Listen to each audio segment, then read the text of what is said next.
আসসালামু আলাইকুম। আজকে আপনাদের দেখাবো সিম চাষ। দেখুন কি পরিমাণে সিম ধরেছে গাছে। এই গাছগুলো নদীর পাড়ের গাছ, পানি কম দেওয়া লাগে। ২-১ দিন পরে পরে পানি দিলেও হয়। দেখুন কি পরিমাণে সিম ধরছে, কি পরিমাণে এখনো ফুল দেখা যায়।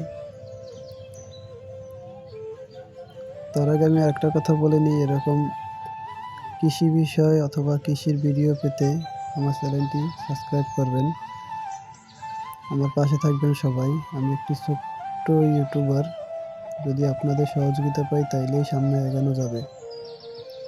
দেখুন কি পরিমাণে সিম ধরছে গাছে, অনেক সুন্দর গাছগুলা।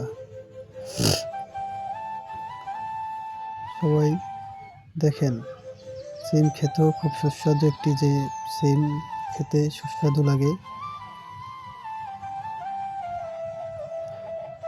আমি হয়তো নতুন, তাই অনেক কথা গুছাইয়া বলতে পারি না। ভুল ত্রুটি হলে আপনাদের ক্ষমার চোখে দেখবেন। আর তার উপরে জ্বর ঠান্ডা, গলা থেকে কথা ঠিক মতন বলা যায় না। ধন্যবাদ সকলে। ভালো থাকবেন, সুস্থ থাকবেন।